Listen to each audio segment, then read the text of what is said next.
Okay, greetings everybody. Welcome to this special edition of Lunar Alchemy. I'm so pleased to have so many of you able to show up at this unusual time. We are going to be talking about today the archetype of the translator. And the gene key, of course, is 23, which takes us from the shadow of complexity to the city of quintessence by way of the gift of simplicity. And our element today is mountain over earth. And I have to say, this particular gene key, where it led me with the transmission was into a completely unexpected place. So I'm very curious to see what is going to happen with this discussion. So happy to have so many of you here. Please, if you haven't yet, switch on your chat. Make sure that you click on the little blue part so that it says everyone.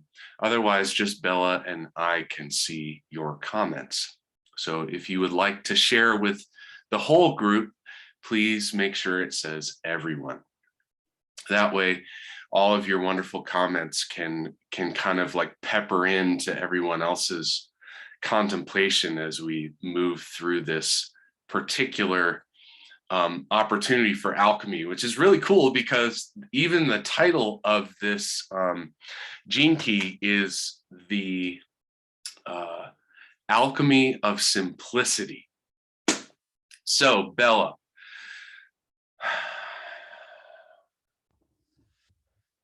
I'll admit saying that it is very hard for me to wrap my mind around this particular archetype. So I'm hoping, and maybe it's because my mind gets lost in all of the complexities of the process, but what can you share with us about this archetype, the translator, that can help us see the simplicity behind it?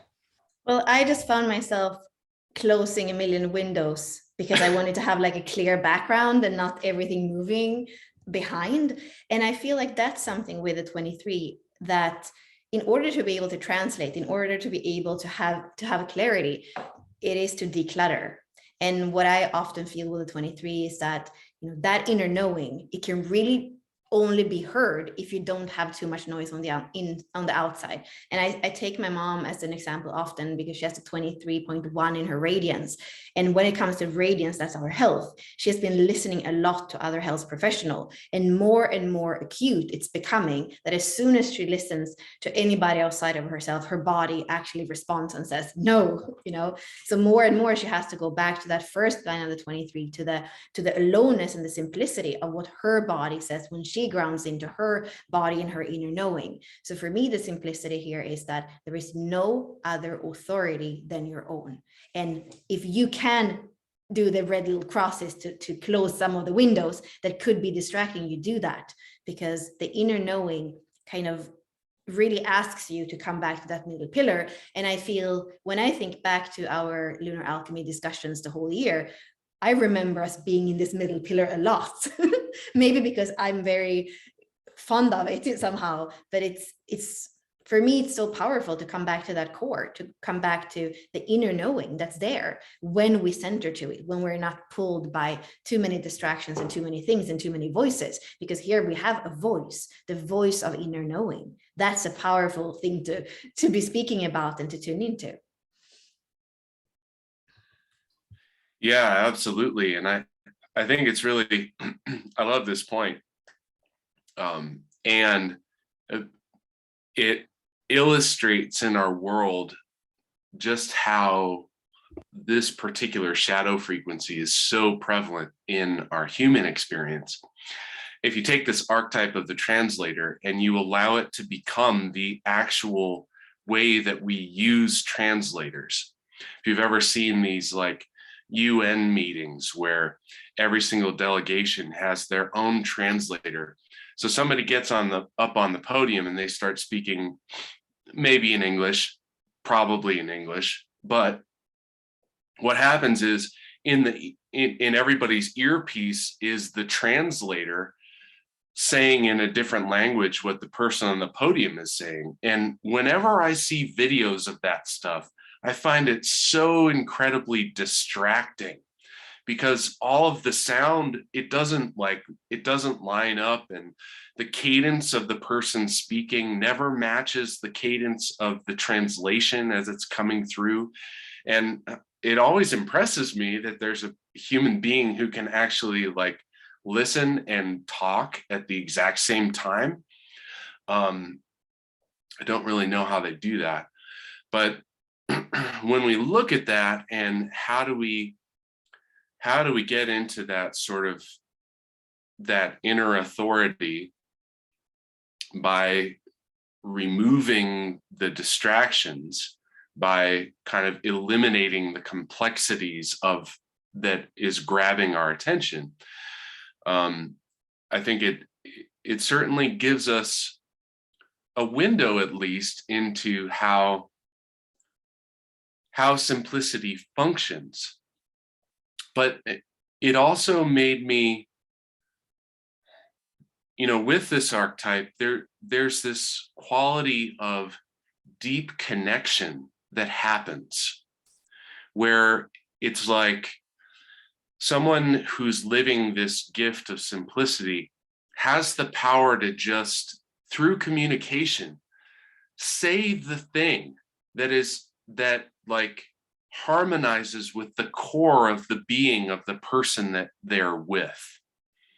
It's like the words or the phrase that they say just automatically like reaches deep into their being, and they feel something intensely from that connection. And I wonder if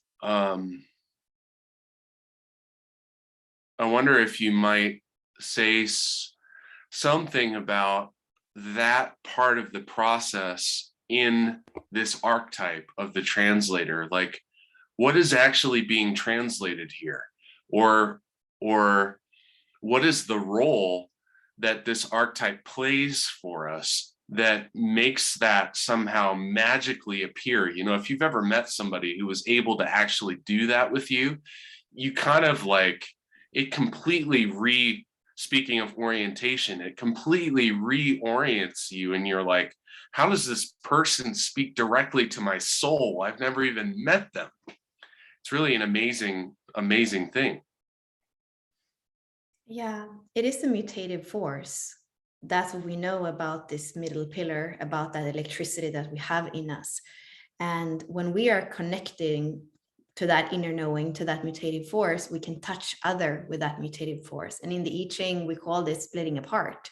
So somehow in that moment, when you're touched by that mutative force, that's when you're splitting apart. That's when the quintessence, the core, comes out. And I think, where is it? Here it is.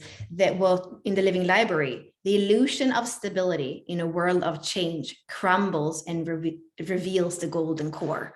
That's the sentence that we have for splitting apart in the Living Library. So for me, that's being touched of that mutative force. It splits you apart from all the complexity into that core. That is your inner knowing. So somehow we know that the inspiration that we have in the individual circuitry is what empowers the other. But it's like we're touching the other to their core so that their own energy, this kind of energy kind of comes out. And it's always spontaneous. I think that is the thing too with this. It's always spontaneous. And sometimes for me, when we say, oh, it's a projected channel and you need to kind of have the right timing when to talk and when not to talk. What I remember saying even in a call last week when the 23 came up, maybe it was in the community call, is that I feel like the 23 should be able to just split apart and translate that thing, share that inner knowing, and then it is going to be a genius and a freak. But that's the beautiful thing, because it's going to, depending on how it's judged, it's going to know if it's in the right environment with the right people or not. The worst thing for me is to actually do this on inner knowing. If inner knowing wants to be spontaneously expressed, let it express. That for me is important. And I think many times, if my mom would just have expressed it instead of thinking about as a 5-1, how can she say it in a way so that people are going to understand it? That is more what we do in the 62, which is another throat gate, which is in the collective side. How can I translate, organize this so that everybody can understand it? The 23 is not like that. It's right next to it, but it's just going to deliver that inner knowing so that it can touch your core, and you're splitting apart from, like we said, all the complexity or all whatever you were stuck in. Yeah, that's really in the context of where we just came from. So I love how we spoke about Gene Key 2 and its origin in the I Ching as the field. So here we have the unified field, and the translator doesn't have to deal with the complexities of what is this person going to understand versus another person. What are the ways in which I can craft or invent my expression in order to make a larger impact or a deeper impact? It's like coming straight out of that field of unification. And so the full trust of whatever arises spontaneously is always present. There's no second guessing of any kind. There's no need to even really, there's no need for self-editing, because it's almost like the frequency of this archetype does the editing already for you.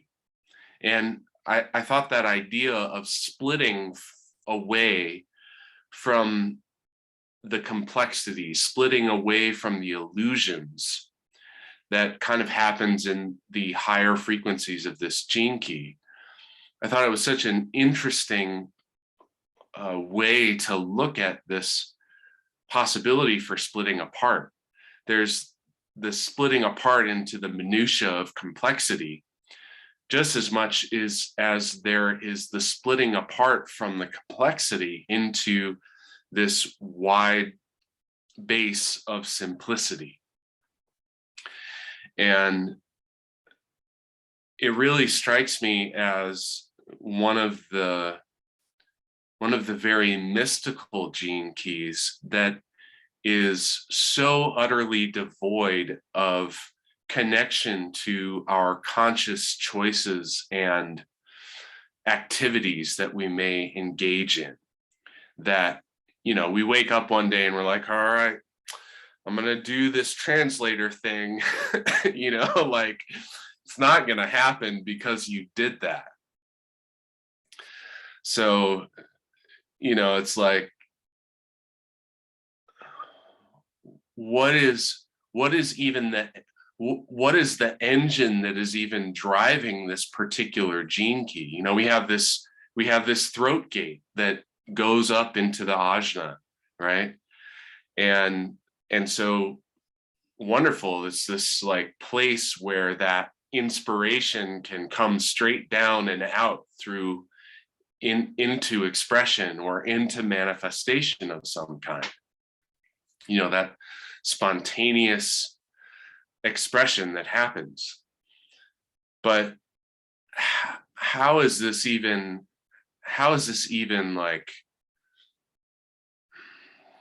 how do we even engage with this energy on any level of our being? Or is this just something that we observe and go like, oh, look, there's somebody who's living the gift of simplicity? Or does our awareness somehow have a role in this? Like, oh my God, everything is getting too complex. I've got too many windows open.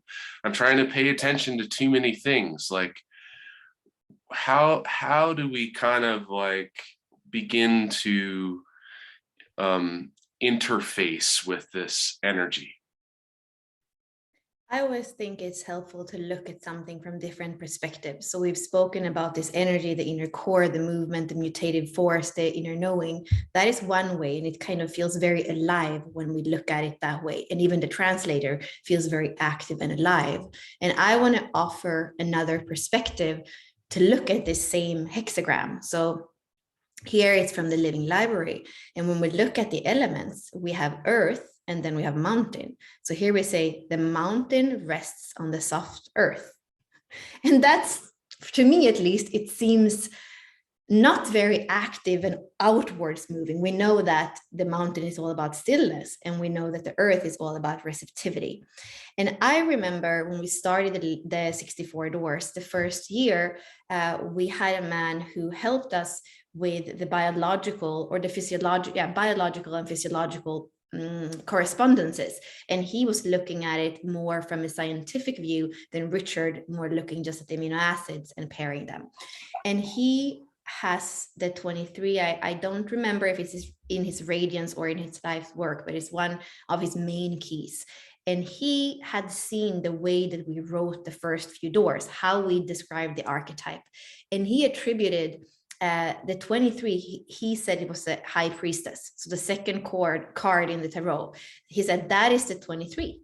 And what I feel into when I'm thinking about him, and when I'm looking at the elements here, mountain over earth, and the mountain that rests on the soft earth, what I see is that quality of gestation. That for me, the second card in the tarot, I see her like La Papesse, because I've learned everything in French, but I see her sit there on her throne, and she's just stating there is something in her physical body that's gestating, like being pregnant. She's pregnant with something, and there is so much peace in her because she knows that there is no way of rushing a pregnancy. And I think this is similarly to where we have been with the earth element on the bottom. Now that we're going into the quarter of civilization, like we had it on the top, now it's going to be on the bottom, because there can be a misunderstanding that there is no aliveness in earth or in mountain, but there is so much aliveness when we tune into it and we accept the process of gestation. And for me, what happens in that whole middle pillar, it is a lot of waiting. I don't know. And then suddenly I know, it's what it is. So it's not today I'm going to go and do this translator thing. No, I'm just stating, I'm sitting, I'm waiting, I'm alive on the inside. There's an alchemy that's happening on the inside. And I posted something today, this is the true explanation of the secrets hinted by alchemy, that the physical body itself contains the seed of the Siddhic consciousness. If that's not a powerful quote from the 23rd gene key, I don't know. So here we have that. She is sitting because she's honoring the alchemy that's happening in the body in that gestation. And that for me is that's the foundation of why there can be a splitting apart, of why there can be an epiphany. Yeah, somehow while you were speaking about that, I mean, I want to say something about that screen, if you don't mind sharing it again.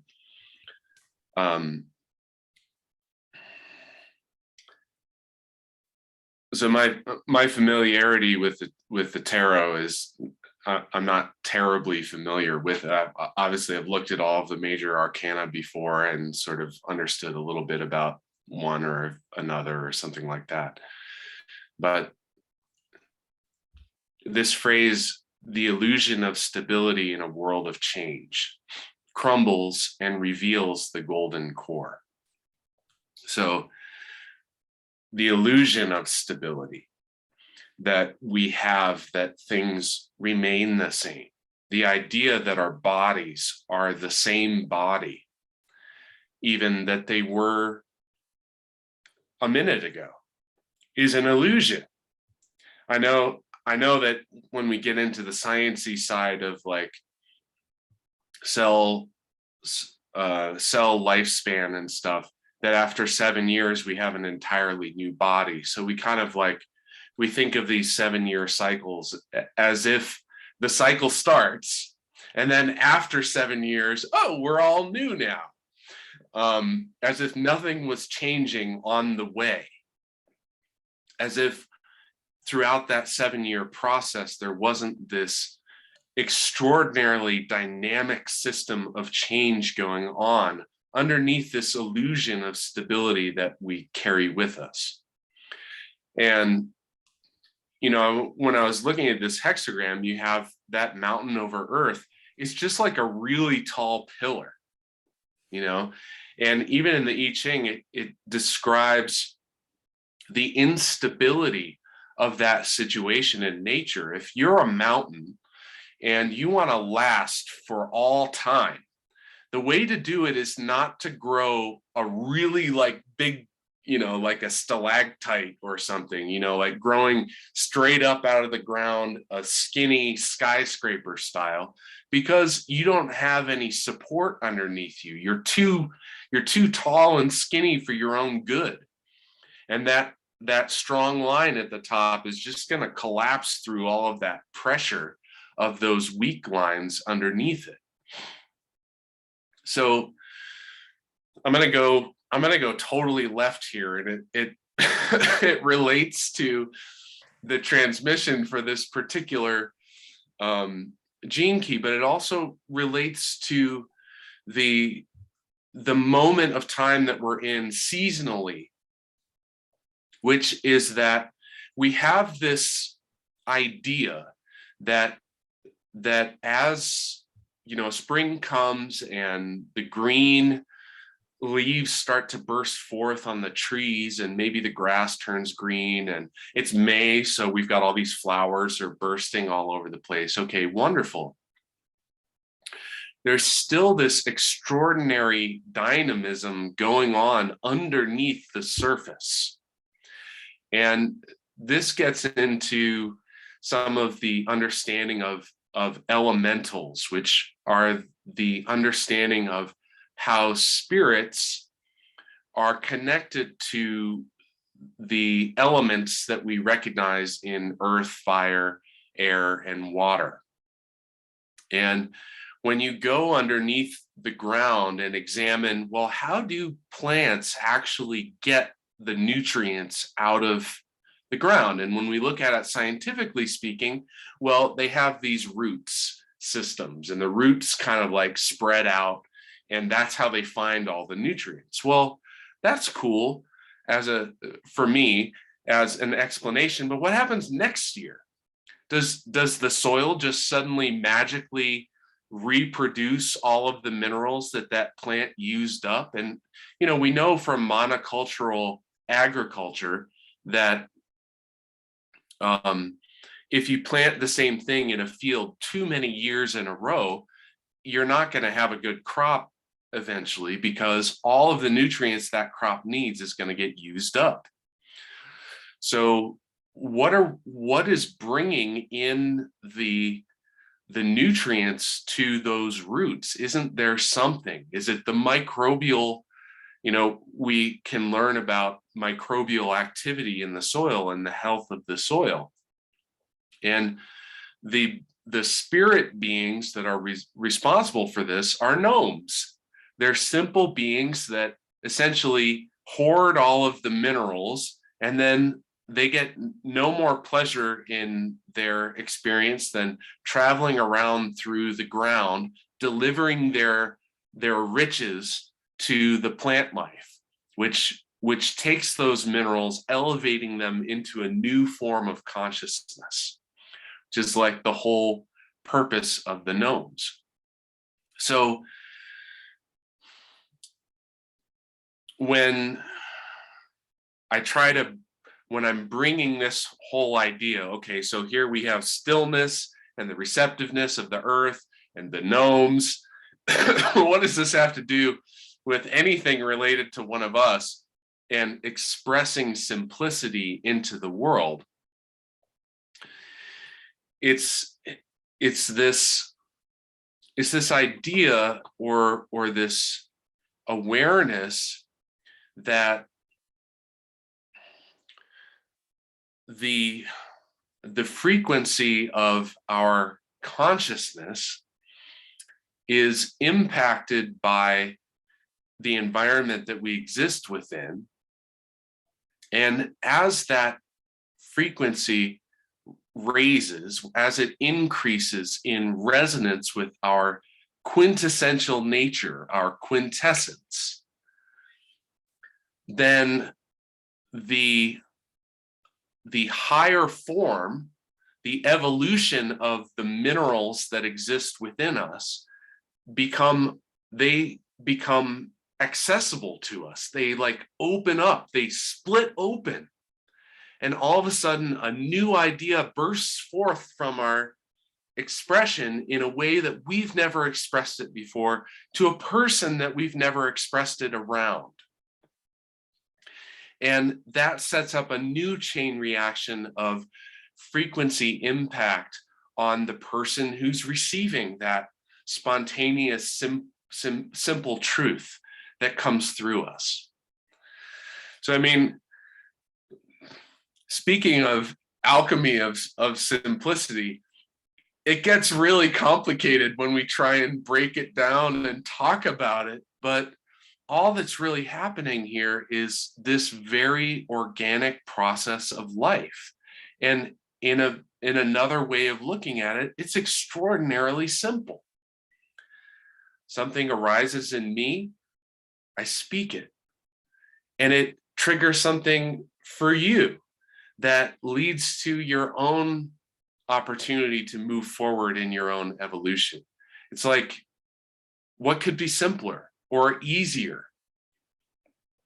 It's really a phenomenal process that changes when we stop our human process of splitting apart. Ooh, is this low frequency or is this high frequency? Because I don't want to be the low frequency type. That's a de-evolution process. I'm not going to do that because humanity will fall apart.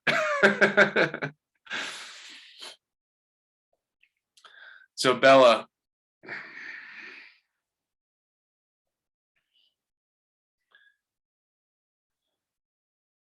I want to hear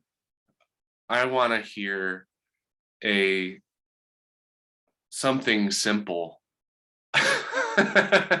in contrast to that utterly complex tapestry of causes and effects that I just wove.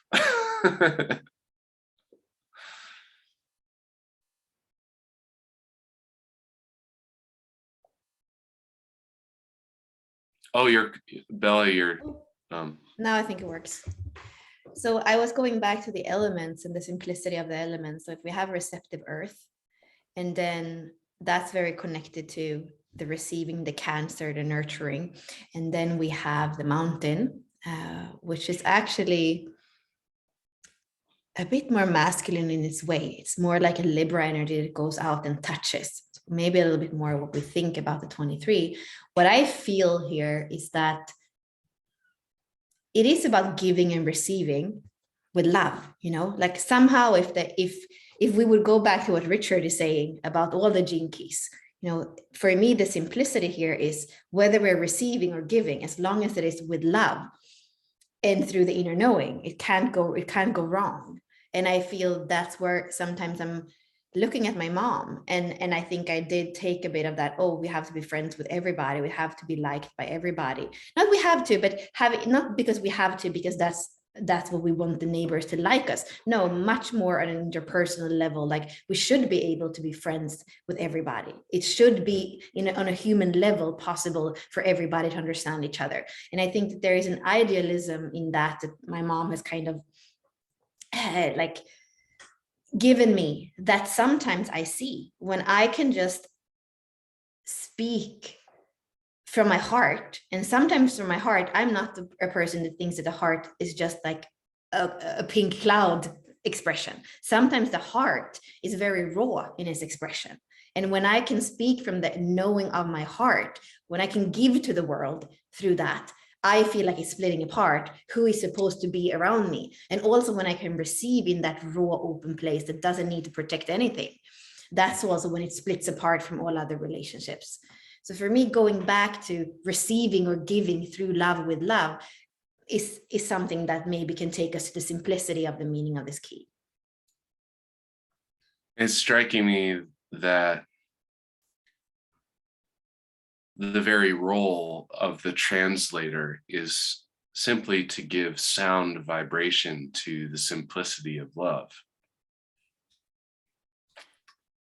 And for someone who's really deep into that process, it could just be literally a sound, not even words. And that frequency would have the impact. The speaking that sound of love in one way or another, or singing it, or just making it into translating it into that field of vibration that allows another person to receive it in a very powerful way. And it makes me think of what Richard described, that, you know, from a low frequency within this gene key, no matter how well spoken a person may be, no matter how skilled they are in the usage of words and phrases, there will be no meaning that can really be transferred from one person to another.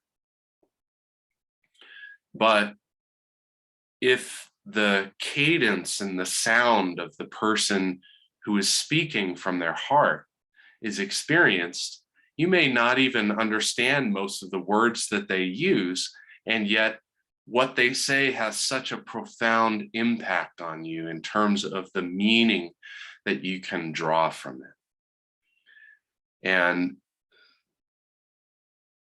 that really, from an awareness standpoint, it makes me think, there's no need to fulfill the role of the translator. I only can use my awareness to know, from where am I speaking? Am I speaking from my fears? Am I speaking from my gut? Am I speaking from my heart? And learning how differently it feels for that sound to come out of me, and how differently those words become translated by my mental processes. And you know, the feeling of receiving, that receptiveness of being in that stillness and in that trust that what I can truly share that is of actual essential value to another, rather than grasping at all of the ways that I feel like I might be able to affect or impact someone else. It becomes whatever that is. We begin to realize how truly simple it is, and how there's nothing more profound than sharing your essence with another person. I started off really not enthusiastic about this archetype, and now I'm finding myself just loving it. Yeah, there is maybe one more thing I would add, and that is there is so much space inside, is what I would say. So when I did show you in the chat, I put the card, but it's basically just a woman that sits with a book in her hands, and she just looks peaceful. That's the second card in the tarot. And then when we look at the hexagram, we have all the open lines, and then on the top we have a closed line. So somehow it looks like a closed container, right? When you think about it inside, it's those five open lines. So for me, when I look at those two ways of depicting this hexagram, I feel that there's so much space inside. And for me, the alchemy that I can feel in my own body is that the more space that I can perceive inside of myself, the bigger the universe gets. And it's really that weird thing that the more space I have inside, the more I'm able to perceive the immenseness of being, the immenseness of cosmos, I think. And for me, when I read the quote I read to you right before, when I posted that on Facebook, I said, this quote for me is speaking to that same truth when you have often heard me say that the body is the portal to everything, in my perception. And I'm sure that when I'm not here in embodied form and I'm back in my kind of spirit form, I'm not going to say that, because then that is not my reality. But when I'm here, that's how I perceive this reality and the meaning of this reality. And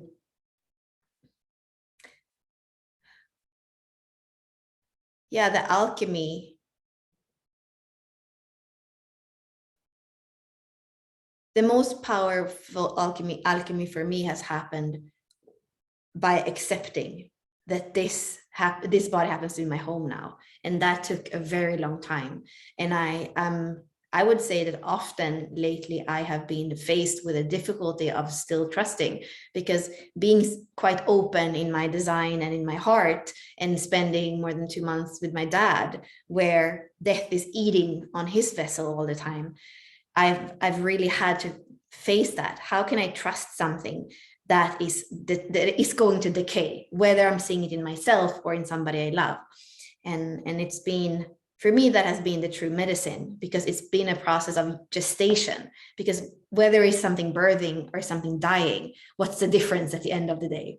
But that's been my process. And it's only in the space inside that even when I cry, even when I sat on the beach this morning and I cried, I could feel the spaciousness and the knowing that it made more sense for me to sit there in front of the ocean than to sit in the hospital where they took him this morning. And the simplicity of that realization, of that inner knowing that was better, because the complexity of my mind could go in all kinds of directions, saying, why did I leave? Why did I come? How is it possible? How can I get a flight to be there as soon as possible? There were a million complexities that I could have been engaged in, instead of sitting and gestating that place inside of me, of knowing that the 2 months that we already spent together was a gestation of the most beautiful thing that we could possibly have done those 2 last months.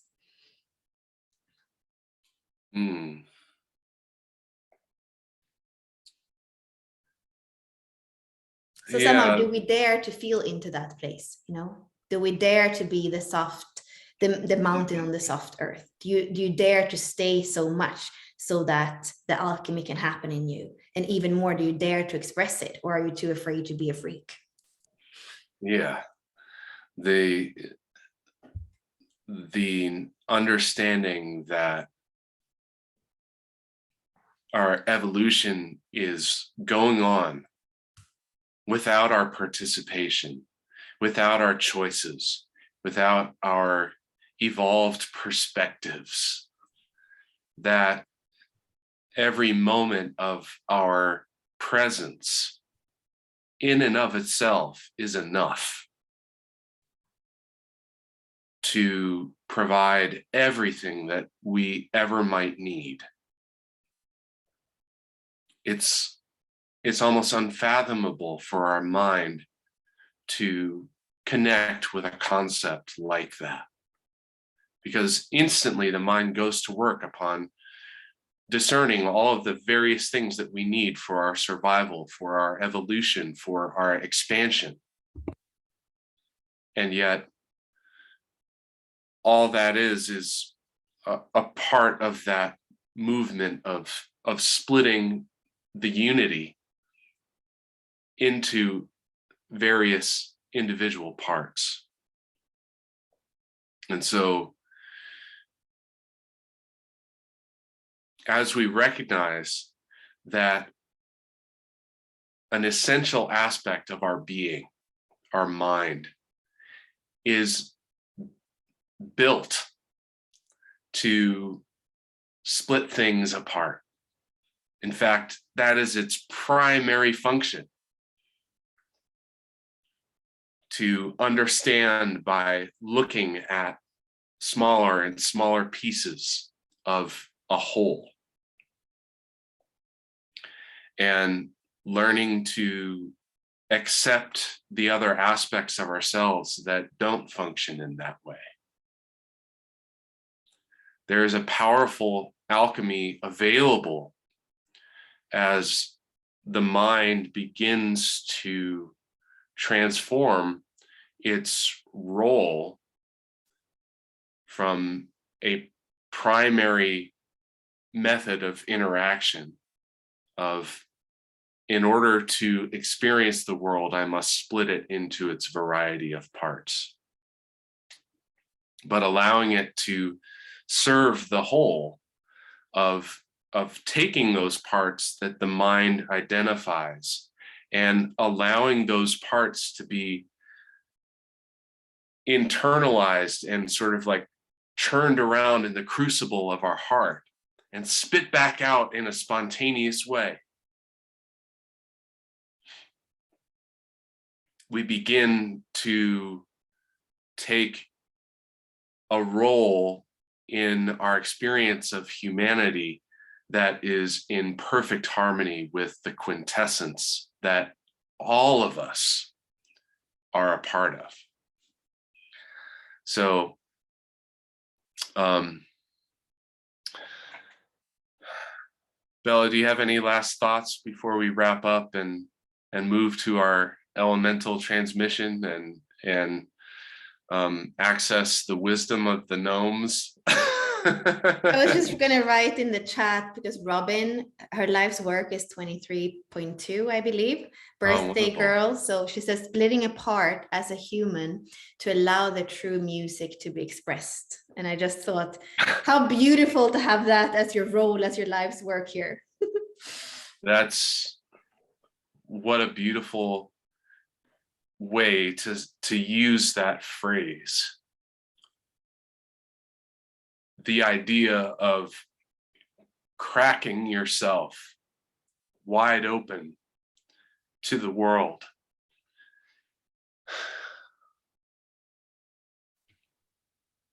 Thank you for sharing that.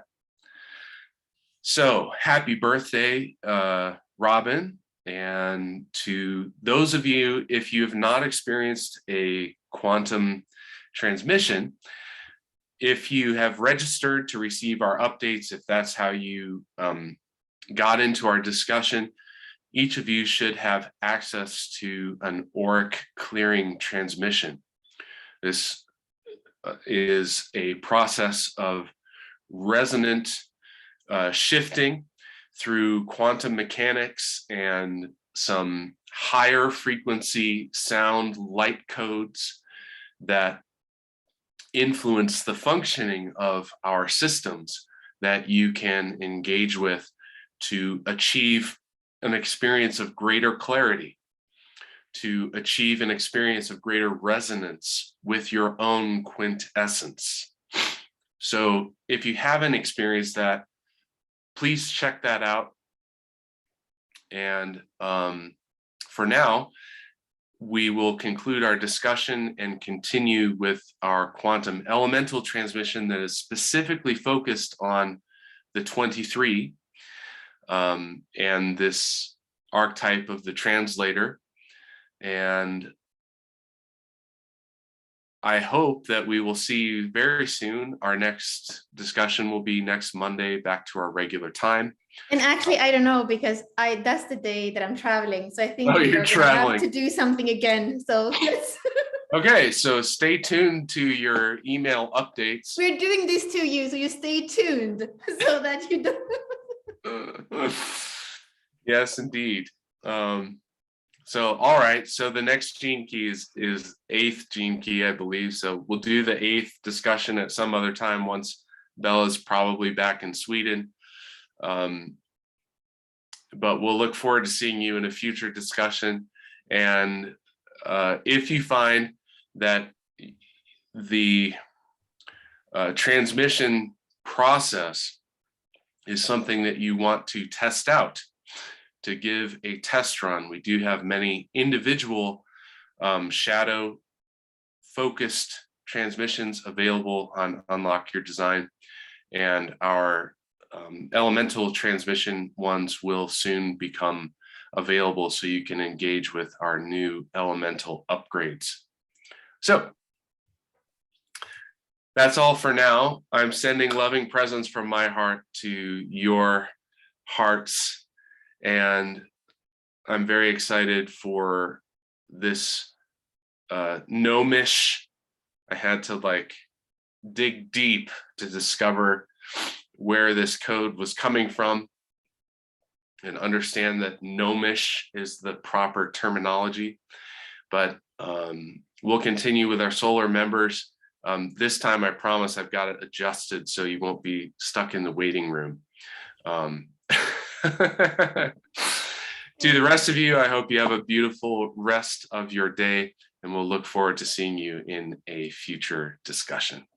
So bye-bye for now.